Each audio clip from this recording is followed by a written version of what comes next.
Welcome to the Headley Highlight Show's Headley Headspaces. And this Headspace is called France is on its fifth Prime Minister. Does that sound like competence to you, Mr. Macron? Before I jump into France is on its fifth Prime Minister, does that sound like competence to you, Mr. Macron? I want to say thank you to everybody who's been listening to my content, liking, sharing, and of course engaging. And all those people who donate are fabulous, darlings. Especially love you, darlings.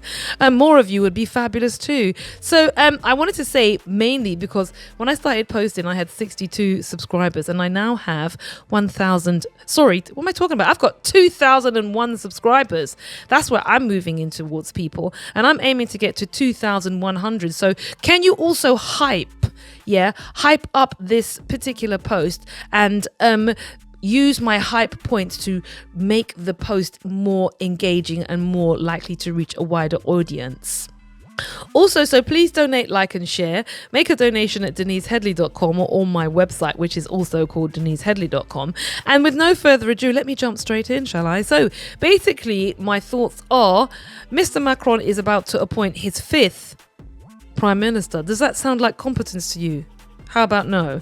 So what's happened is France is on the brink of an economic collapse. I mean, France basically is a hollowed out, vacillated shell owned by BlackRock and Vanguard. They don't produce too many things, and not many people are buying the things that it is producing. All of the countries that it used to take and reappropriate their resources are now saying to France that they don't want to be part of France anymore, such as the Sahel states where they've been booted out. So France now finds itself in the difficulty of having to basically go onto the open market for its uranium because it was just getting it basically for nothing from Niger and Mali. And now that all of those access points have stopped, and France effectively is a developing country without its parasitic nature of sucking from the previous African colonies. And what this has actually resulted in is that France has to put through an austerity program, and the wider French public are saying we just don't really want that. And every time it goes to be supported, it falls down. And their latest prime minister lost a vote of confidence and he's been booted out.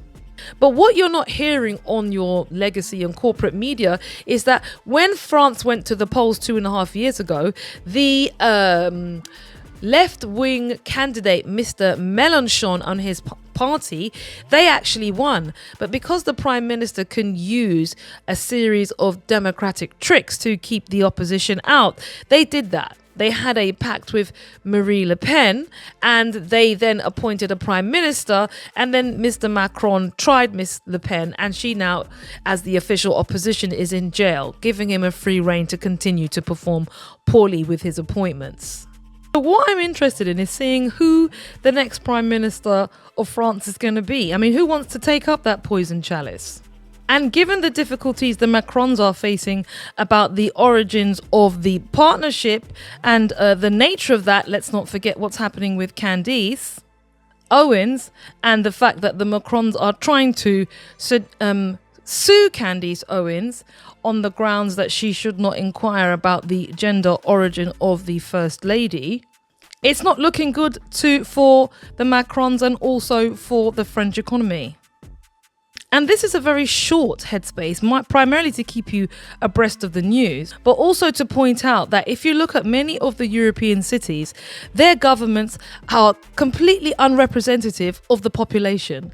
The governments represent institutional power, not popular power in the hands of ordinary citizens. And France is a clear example of that. However, because of their revolutionary history, they tend to, get out on the streets and protest and make, their voices heard very robustly in a way that we in the UK really don't do that too much.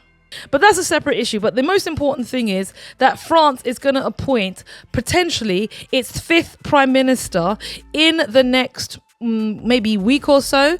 And you need to think about how every time you see Emile Macron wandering around the world stage talking about the Ukraine, committing soldiers he doesn't even have.